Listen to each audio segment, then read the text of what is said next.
नमस्कार दोस्तों, आज हम बात करेंगे देश दुनिया की 25 बड़ी खबरों के बारे में। उससे पहले आपसे अनुरोध है कि अगर आपने हमारे चैनल को अभी तक सब्सक्राइब नहीं किया है तो प्लीज चैनल को जरूर सब्सक्राइब करें और हाँ, वीडियो को अंत तक जरूर देखें और कमेंट में यह भी बताएं कि यह वीडियो आप किस शहर या राज्य से देख रहे हैं। तो चलिए नजर डालते हैं आज की तमाम बड़ी खबरों पर। प्रधानमंत्री किसान सम्मान निधि योजना के लाभार्थी किसानों के लिए राहत भरी खबर है। मीडिया रिपोर्ट्स के अनुसार योजना की 23वीं किस्त 20 जून 2026 को जारी की जा सकती है। इस योजना के तहत पात्र किसानों को हर 4 महीने में 2000 रुपए की आर्थिक सहायता दी जाती है। किस्त का लाभ पाने के लिए eKYC, आधार सत्यापन और बैंक खाते की जानकारी सही होना जरूरी है। सरकार ने किसानों से अपने दस्तावेजों की स्थिति जांचने और जरूरी अपडेट समय पर पूरा करने की अपील की है। नीट छात्रों को योगी सरकार का बड़ा तोहफा मिला है। उत्तर प्रदेश के मुख्यमंत्री योगी आदित्यनाथ ने नीट परीक्षा देने वाले छात्रों के लिए बड़ी राहत का ऐलान किया है। राज्य सरकार ने फैसला किया है कि नीट यूजी री एग्जाम में शामिल होने वाले अभ्यर्थियों को सरकारी बसों में 50% किराया छूट दी जाएगी। सरकार का कहना है कि इससे छात्रों और उनके परिवारों पर यात्रा का आर्थिक बोझ कम होगा और वे आसानी से परीक्षा केंद्र तक पहुंच सकेंगे। 13 राज्यों में आंधी तूफान और भारी बारिश का अलर्ट जारी किया गया है। मौसम विभाग ने अगले 11 घंटों के लिए देश के 13 राज्यों में तेज आंधी, गरज चमक और भारी बारिश की चेतावनी जारी की है। रिपोर्ट के मुताबिक दिल्ली, उत्तर प्रदेश, बिहार, हिमाचल प्रदेश, उत्तराखंड, पंजाब, हरियाणा, राजस्थान और मध्य प्रदेश समेत कई राज्यों में मौसम अचानक बदल सकता है। कुछ इलाकों में 60 से 80 किलोमीटर प्रति घंटे की रफ्तार से तेज हवाएं चलने की संभावना है। लोगों को खराब मौसम के दौरान खुले स्थानों, पेड़ों और बिजली के खंभों से दूर रहने की सलाह दी गई है।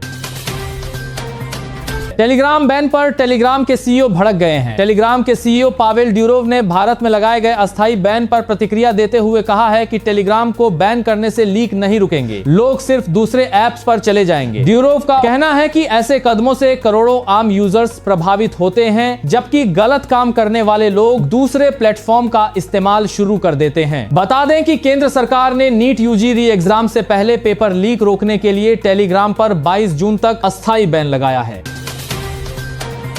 E20 पेट्रोल वालों के लिए बड़ी राहत की खबर है। E20 पेट्रोल को लेकर सोशल मीडिया पर फैल रही भ्रामक खबरों पर सरकार ने बड़ा स्पष्टीकरण जारी किया है। PIB फैक्ट चेक के अनुसार E20 ईंधन के इस्तेमाल से वाहन का इंश्योरेंस क्लेम रिजेक्ट नहीं होता। हाल ही में वायरल हो रहे दावों में कहा गया था कि E20 पेट्रोल इस्तेमाल करने वाले वाहन मालिकों को क्लेम में परेशानी हो सकती है। सरकार ने इन दावों को गलत बताते हुए कहा है कि वाहन बीमा क्लेम का फैसला दुर्घटना और पॉलिसी की शर्तों के आधार पर किया जाता है, न कि E20 पेट्रोल के इस्तेमाल के आधार पर। बिहार सरकार ने बड़ा एक्शन लिया है। बिहार सरकार ने अश्लील, डबल मीनिंग और जातीय टिप्पणी वाले गानों के खिलाफ सख्त कार्रवाई करने का फैसला किया है। सरकार का कहना है कि ऐसे गाने समाज में गलत संदेश फैलाते हैं और सामाजिक सौहार्द को प्रभावित करते हैं। अब इस तरह के गाने बनाने, गाने और प्रचारित करने वालों पर कड़ी कार्रवाई की जाएगी। राज्य सरकार ने संबंधित विभागों और पुलिस को ऐसे कंटेंट पर नजर रखने और नियमों के अनुसार कार्रवाई करने के निर्देश दिए हैं।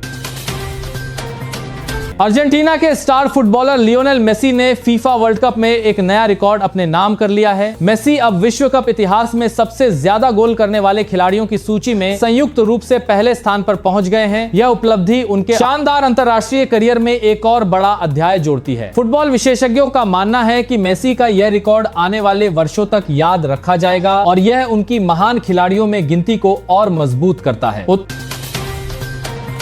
उत्तर प्रदेश के लाखों छात्रों के लिए बड़ी खबर है। भीषण गर्मी और हीट वेव को देखते हुए यूपी सरकार ने स्कूलों की गर्मी की छुट्टियां 24 जून तक बढ़ा दी हैं। अब बेसिक शिक्षा परिषद से जुड़े स्कूल 25 जून 2026 से खुलेंगे। सरकार का कहना है कि बच्चों की सुरक्षा और स्वास्थ्य को ध्यान में रखते हुए यह फैसला लिया गया है। वहीं शिक्षकों और अन्य कर्मचारियों को 22 जून से स्कूल पहुंचकर नए सत्र की तैयारियां पूरी करने के निर्देश दिए गए हैं।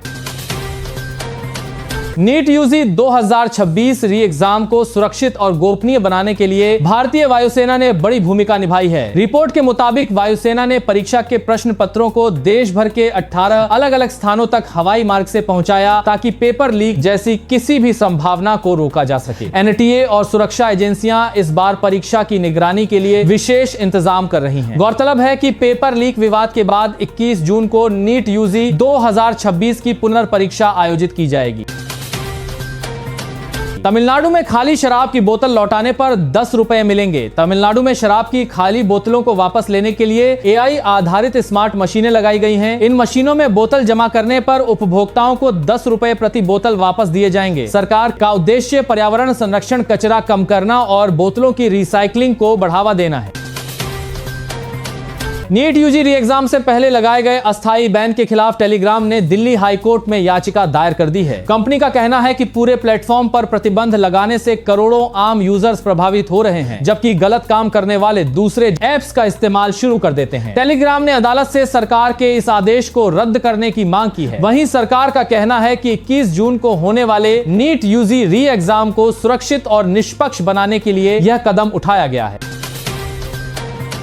G7 समिट के दौरान अमेरिका के राष्ट्रपति डोनाल्ड ट्रंप ने प्रधानमंत्री नरेंद्र मोदी की जमकर तारीफ की। ट्रंप ने पीएम मोदी को शांत, कूल और टोटल किलर बताते हुए कहा कि वह अपने काम को शानदार तरीके से अंजाम देते हैं। करीब 16 महीने बाद दोनों नेताओं की आमने सामने मुलाकात हुई, जिसमें व्यापार, सुरक्षा और वैश्विक मुद्दों पर चर्चा हुई। दोनों नेताओं की दोस्ताना केमिस्ट्री एक बार फिर चर्चा का विषय बन गई है और इस बयान को भारत अमेरिका संबंधों के लिहाज से भी अहम माना जा रहा है।